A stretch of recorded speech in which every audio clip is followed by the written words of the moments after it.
Hello, and welcome back to the Women Developing Brilliance podcast.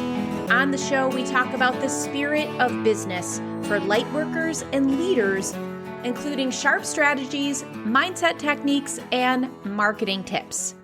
So today, we're going to be addressing a question that came from Michelle, who is a member of my Women Developing Brilliance Facebook group, where really the conversations either start from or continue on in this podcast. So it's a pretty cool dynamic combination. So there's the Women Developing Brilliance podcast and Facebook group, and we use them in tandem to engage. So let's dive right in. Her challenge, which she is not alone, many entrepreneurs face these exact same challenges. So I think it's an excellent thing to talk about. What she says is, I need growth in areas of communication to help me convey leadership, confidence, and healthy assertiveness / professional boundaries. I'm having some challenges in these areas, and I think it's sabotaging me. So many important, wonderful points here in the topic. So let's break it down just a little further, one piece at a time, and talk about the mindset and action needed to really get on top and optimize each area. I'm actually just going to repeat her query again so you can just kind of get the feel for it. I need growth in areas of communication to help me convey leadership, confidence, and healthy assertiveness / professional boundaries. I'm having some challenges in these areas and think it's sabotaging me. So the first is communication. And to be an excellent communicator, we need to be clear, concise, and consistent. I think one of the biggest areas here is being specific. In fact, I have an example. I was reviewing a client letter to an executive that she wanted to interview for her signature program. Now, her real desire was twofold. First, she wanted to interview this leader, but second, she wanted to also pitch her program to the organization that the woman was the head of. So after reading the letter, it was super clear that her program was valuable. She did an excellent job at being concise and really pulling out all of the hooks or the value adds of the program, and also put the question in as far as wanting to interview this woman. But the pitch was left off. So she did not continue on to say, it would be awesome, or how can we bring this to your organization? So she really only did half of her initial intention. And a lot of times that has to do with confidence, and we're going to chat a little bit more about that. But we really need to be specific in what we want in our communication and clearly define our ask. Now, this applies whether you are emailing or whether you are on a discovery call or a strategy session. We have to be very clear and define our ask. So one, we have to be very mindful. It has to be like an intention that we're holding space for, and we want to make sure that we're not forgetting such a big chunk of what we want. So I can tell you, many, many times I've heard clients say, well, they should see the value of my service and come to me. I hear this a lot. In fact, I just had a conversation yesterday with another client that was saying, this person really needs my service. I'm at the top of what I do. Why didn't they just come to me and ask me? And honestly, in reality, it doesn't work that way. We have to make sure that the information we're given is really on point. So we're really set up to receive the best outcome from the response, from the reply. Again, whether that's like over Zoom or through email. So let's put an actionable tip in place. Say you are writing an email. I want you to do a once over pass. Now, I like to think of it as mindful emailing. And it's something that I've put into place probably for at least a good year now. When I first heard this, I was like, oh man, that's awesome. That's something that I really resonate with. That's something that I want to employ daily. And I honestly think about it every single day. Not only think about it, but I put it into practice. So say I compose a note. Then I take a few deep and slow breaths, and then review the email from the recipient's point of view. I make sure that my intention is clear, that my tone is warm, and honestly, almost always, I have to make a few minor tweaks, and then I can happily press send.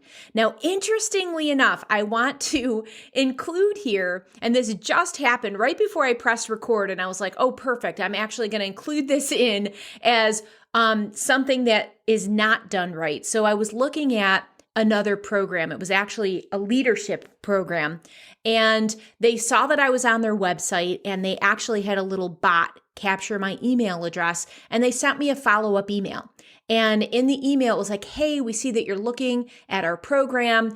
I'm so-and-so, a representative of the program, and I would love, if you have any questions, to reach out to me. I'll be your point person. I was like, wow, that's really cool.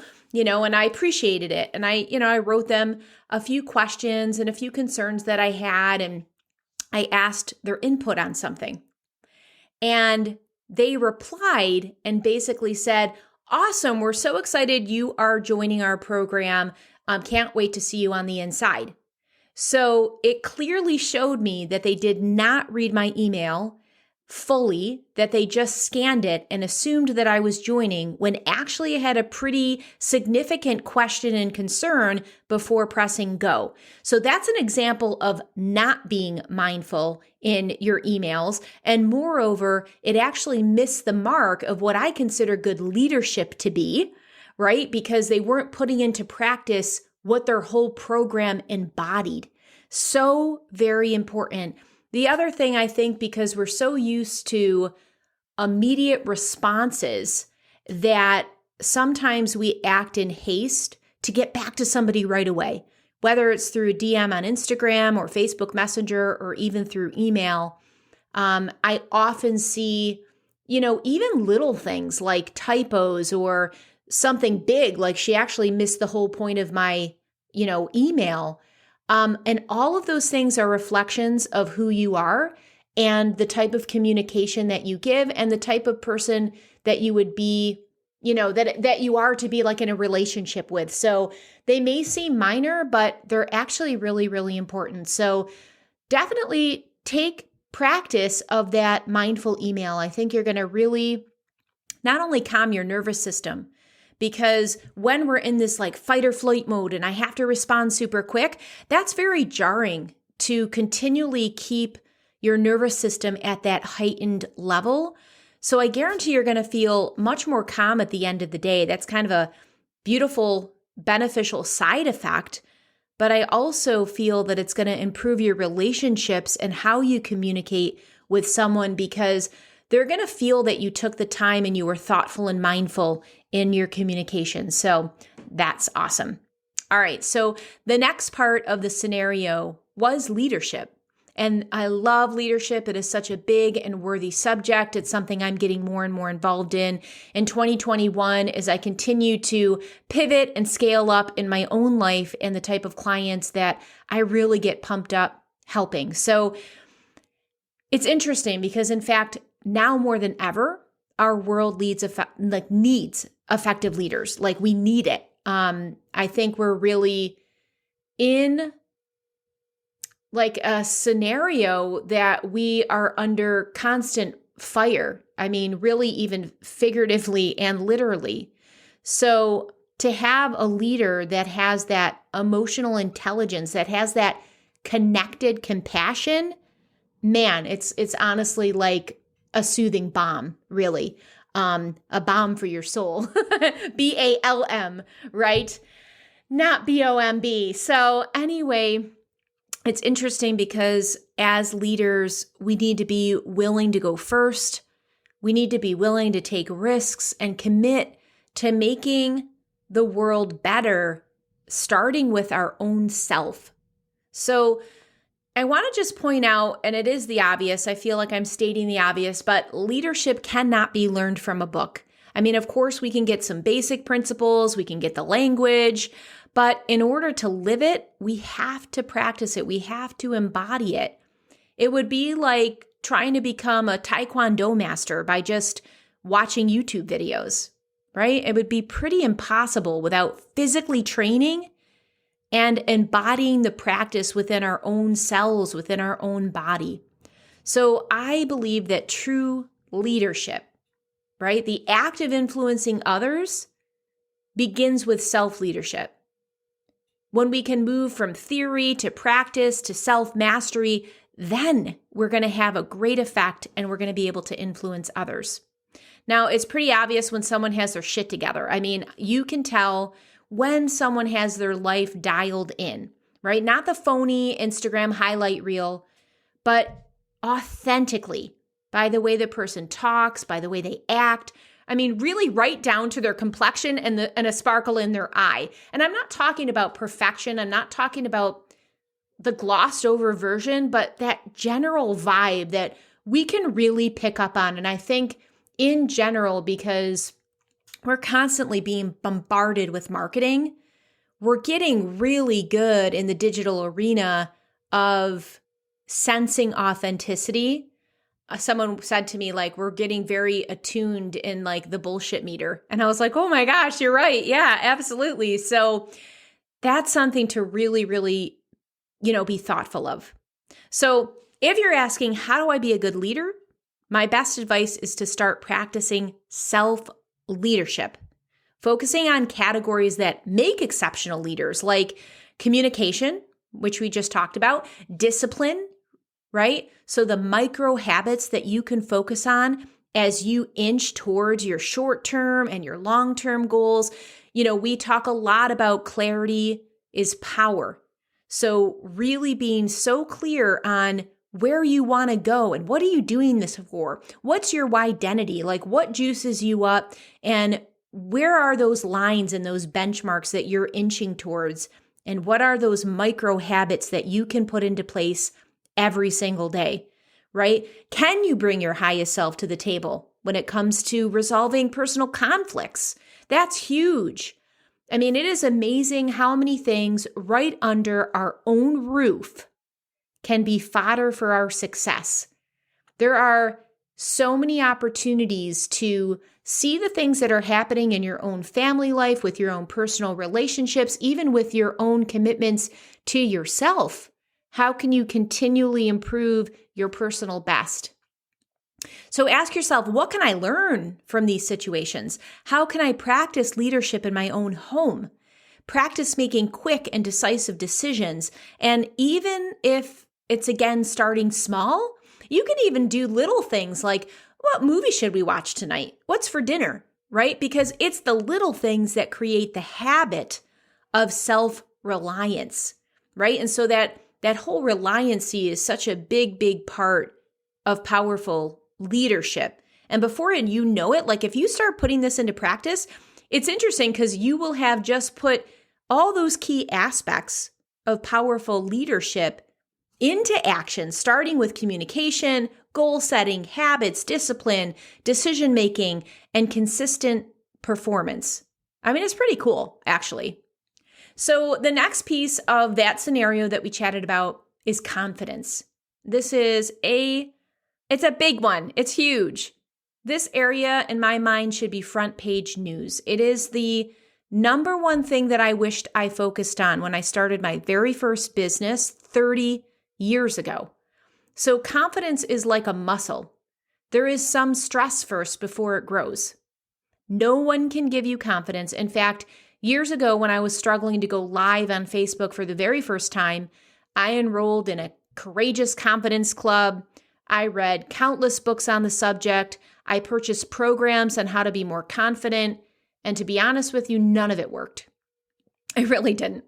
I mean, I just kept trying and I kept thinking something was wrong with me. And I was like, why can't I get this? Like, and people would say, oh my gosh, you're so confident. You have this like dialed in. And I'd be like secretly thinking that's, can't be anything further from the truth. So it wasn't until I became sick of my own story that I had the moxie to practice it and just do it. I mean, that is truly what it was. Like that beautiful quote from, I believe it's Ani Nin, where the bud, it becomes too painful to stay in that bud stage, that it has no choice but to blossom.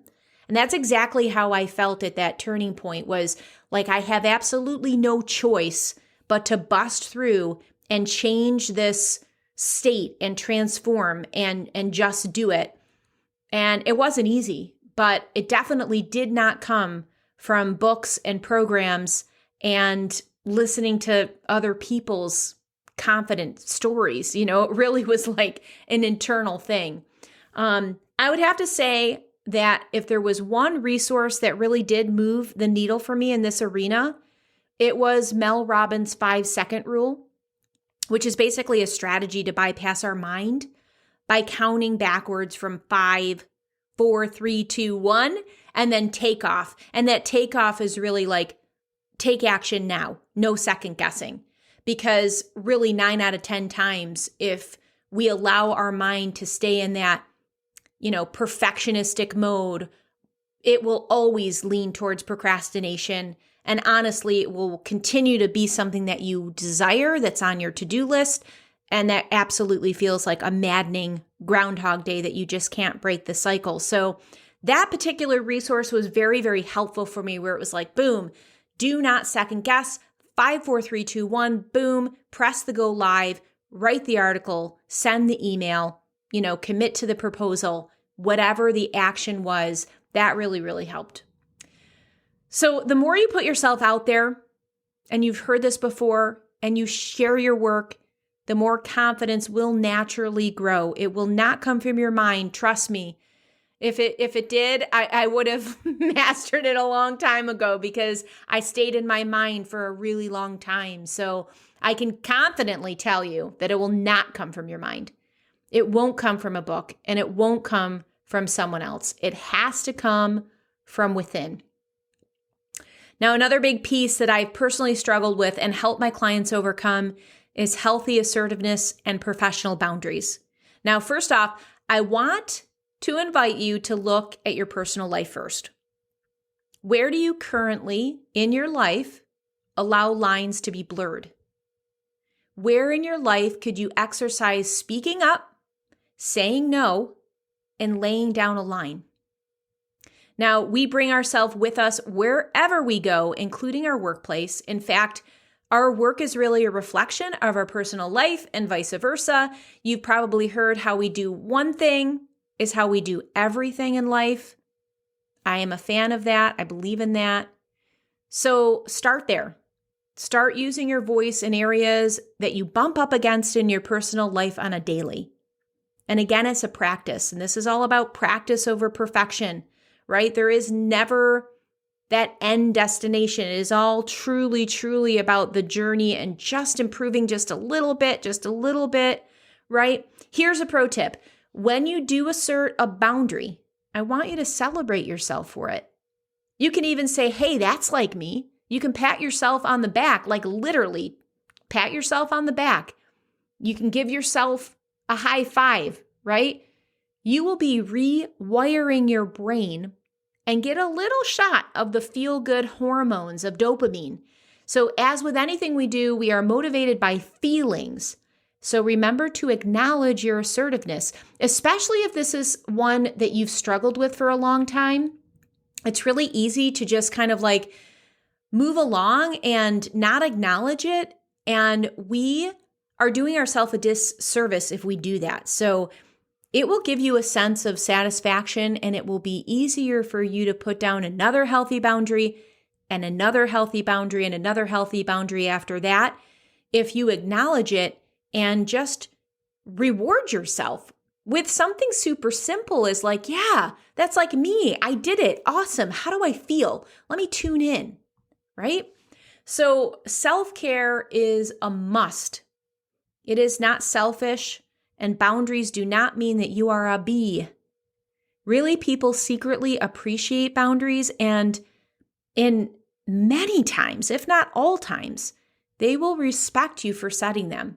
So try it in your own life and see and experience it and let me know. I'm celebrating you. I'm holding that sacred space for you to set down those healthy boundaries and see how it starts shifting things. I will actually even say that you most likely will start to even see improvements in your health, because there are many different health conditions that science has actually shown that when we don't have boundaries, the body can actually start to manifest things physically. I see this actually coming up in autoimmune situations where the body kind of turns on itself. And so I really invite you to do this with a curious mind and an open heart.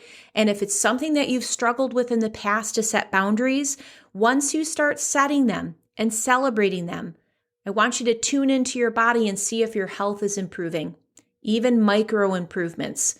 It's unbelievable. Again, I've seen this personally in my life, so I can absolutely attest to it. When I started putting in more boundaries, I had health conditions improve. When I had no boundaries, when I was answering emails at all times of the day, when I didn't have the inner confidence to say no, and I was just a yes person, and I was a jump how high. What do you need? I'll do it. When? I'll do it. Jump how high? I definitely experienced personal issues in Raynaud's where you get those red, white, and blue toes, and it's really painful. And when I started shifting and really prioritizing my self-care, putting in the boundaries, having hard stops and hard no's, not doing anything else, not taking any medications, I started seeing improvements with the Raynaud. So I personally can see the importance because I've experienced it with boundary settings. So one simple boundary that you can implement today is creating an autoresponder for your emails. So one that shares that in order to stay focused on your deep work blocks and experience the work-life balance, you only check emails twice a day, and you get to decide on what those times are for you. I actually have a coach. She checks emails at noon and at 8. She's got an autoresponder in, and it's like, hey guys, thanks for your note. As you know, I only check emails at noon and 8 in order to strike the work-life balance, XYZ, whatever her personal language is. I will get back to you in a timely fashion so you can clearly communicate what your typical response time is. And at first when I got that, I was like, whoa, like, okay, huh? And wow, this girl has it together. She's not messing around. She's actually being a leader that is showing an example to us as what it actually looks like to put in a healthy boundary. It wasn't mean, it wasn't hard, but it was clear. And I had the expectation outlined that if I sent an email, I'm not going to get a response within the hour, right? And that's a good thing because it also instills self-leadership and self-reliability, like that reliance factor, which are amazing traits that any coach can help show and help you cultivate within you. So this one strategy is a game changer. Now, sometimes I keep this on personally all week, and other times I just put it on over the weekend. Just kind of depends on my flow. But I know both as a recipient of this message and as an implementer of this strategy, it is a powerful, healthy boundary. It's free to implement, and it makes a huge difference. So as far as the sabotaging part of the initial concern goes, I want you to remember that you get to create the rules. The fact that you're mindful of these gaps is huge. And now you can put things into action to patch up the gap. So to be a successful leader, you have to put in the hard work. You have to have those challenging conversations and show up consistently in order to inspire. The cool thing is, if you're listening to this podcast, I know that you're willing to do all of that and more to be the exception and to live life on your own terms, one that without even knowing it, you're actually paving a road to leave a legacy, which is pretty amazing. So let's start first with self-mastery. Let's exercise practicing concise communication with clear asks, mindful emailing to ensure your message is coming across the way that you're intending it to. Look at ways you can be an effective leader for yourself first by implementing micro habits and practice quick decision making. And then also exercise your confidence muscle by gently stressing it gently stressing it so it can grow little by little, day by day. And then put in that autoresponder. Try that email autoresponder to lay down a healthy boundary. That's something that you can absolutely do today. So these acts will no doubt propel you forward and fast. Now, as always with anything, tune into your gut, do what feels good to you, be uber clear on how you want to feel, and practice gratitude for all that you already have.